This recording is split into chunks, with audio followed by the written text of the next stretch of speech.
ಕಾರವಾರದಲ್ಲಿ ಧಾರಾಕಾರ ಮಳೆಗೆ ಭಾರಿ ಅವಾಂತರ ಸೃಷ್ಟಿಯಾಗಿದೆ. ಅರಗ ಗ್ರಾಮದಲ್ಲಿ ಮನೆಗಳಿಗೆ ನೀರು ನುಗ್ಗಿದೆ. ಹೆದ್ದಾರಿ 66ರಲ್ಲಿ ಅವೈಜ್ಞಾನಿಕ ಕಾಮಗಾರಿಯಿಂದಾಗಿ ಈ ರೀತಿಯಾದಂತಹ ಸಂಕಷ್ಟ ಸೃಷ್ಟಿಯಾಗಿದೆ. ಹೆದ್ದಾರಿ ಪಕ್ಕದ ಮನೆಗಳಿಗೆ ಮಳೆ ನೀರು ನುಗ್ಗಿದೆ. ಇನ್ನು ಕೆರೆಯಂತಾಗಿರುವಂತಹ ರಸ್ತೆ ಟ್ರಾಫಿಕ್ ಜಾಮ್ನಿಂದ ಜನ ಪರದಾಟವನ್ನು ನಡೆಸಿದ್ದಾರೆ. ಆತಂಕದಲ್ಲಿ ಸಂಚರಿಸುವಂತಹ ಪರಿಸ್ಥಿತಿ ಈಗ ವಾಹನ ಸವಾರರಿಗೆ ನಿರ್ಮಾಣವಾಗಿದೆ. ನಾವು ದೃಶ್ಯಾವಳಿಯಲ್ಲಿ ಗಮನಿಸ್ತಾ ಇದ್ದೀವಿ ಎಷ್ಟರ ಪ್ರಮಾಣದಲ್ಲಿ ನೀರು ನಿಂತಿದೆ. ಇದು ರಾಷ್ಟ್ರೀಯ ಹೆದ್ದಾರಿಯ ಅವೈಜ್ಞಾನಿಕ ಕಾಮಗಾರಿಯಿಂದನೇ ಈ ರೀತಿಯಾದಂತಹ ಪರಿಸ್ಥಿತಿ ನಿರ್ಮಾಣವಾಗಿದೆ.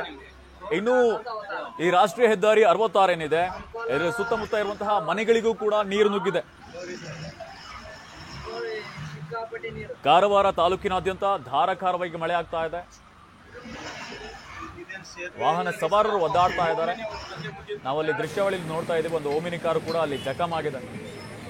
ಅಷ್ಟರ ಪ್ರಮಾಣದಲ್ಲಿ ಮಳೆ ಆಗಿದೆ. ಮಳೆ ನೀರು ಕಂಪ್ಲೀಟ್ ಆಗಿ ರಸ್ತೆಯಲ್ಲಿ ನಿಂತಿದೆ. ಇನ್ನೊಂದು ಕಡೆಯಲ್ಲಿ ಮನೆಗಳಿಗೂ ಕೂಡ ನೀರು ನುಗ್ಗಿದೆ.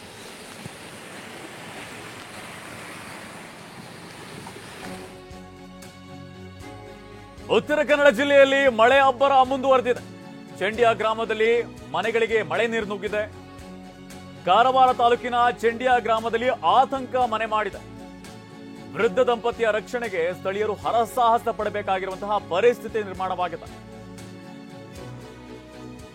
ಅಸ್ತಮಾದಿಂದ ಬಳಲ್ತಾ ಇರುವಂತಹ ಸ್ವಾತಿ ನಾಯಕ್ 4 ಅಡಿ ನಿಂತಹ ನೀರಿನಲ್ಲಿ ರೋಗಿಯ ರಕ್ಷಣಾ ಕಾರ್ಯಾಚರಣೆಯನ್ನ ಮಾಡಲಾಗಿದೆ. ತದನಂತರದಲ್ಲಿ ಆಂಬ್ಯುಲೆನ್ಸ್ ನಲ್ಲಿ ಆಸ್ಪತ್ರೆಗೆ ಕರೆದೊಯ್ಯುವಂತಹ ಕೆಲಸವನ್ನ ಸ್ಥಳೀಯರು ಮಾಡಿದ್ದಾರೆ. ನಾವು ರಕ್ಷಣಾ ಕಾರ್ಯಾಚರಣೆಯನ್ನ ಗಮನಿಸ್ತಾ ಇದ್ದೀವಿ. ಇದು ಚೆಂಡಿಯಾ ಗ್ರಾಮದಲ್ಲಿ ನಡೆದಿರುವಂತಹ ಘಟನೆ. ಅಸ್ತಮಾ ಪೇಷಂಟ್ ಸ್ವಾತಿ ನಾಯಕ್ ಅಂತ ಹೇಳಲಾಗಿರುವಂಥದ್ದು. ಇವರು 67 ವರ್ಷದ ವೃದ್ಧೆ. ಅಲ್ಲಿ ಮಳೆ ನೀರು ತುಂಬಿಕೊಂಡಿದೆ. ಅವ್ರನ್ನ ಆಸ್ಪತ್ರೆಗೆ ರವಾನಿಸೋದು ಕೂಡ ಕಷ್ಟ ಆಗಿದೆ. ಹೀಗಾಗಿ ಅಲ್ಲಿ ಸ್ಥಳೀಯರು ಆ ಮಳೆ ನೀರಿನಲ್ಲೇನೆ ಅವರನ್ನ ಸ್ಥಳಾಂತರಿಸುವಂತಹ ಕೆಲಸವನ್ನು ಮಾಡಿದ್ದಾರೆ. ತದನಂತರದಲ್ಲಿ ಆಂಬ್ಯುಲೆನ್ಸ್ ಮೂಲಕವಾಗಿ ಅವರನ್ನ ಆಸ್ಪತ್ರೆಗೆ ರವಾನಿಸುವಂತಹ ಕೆಲಸವನ್ನು ಮಾಡಿದ್ದಾರೆ. ಸ್ಥಳೀಯರ ಕೆಲಸಕ್ಕೆ ನಾವು ಮೆಚ್ಚಲೇಬೇಕಾಗತ್ತೆ.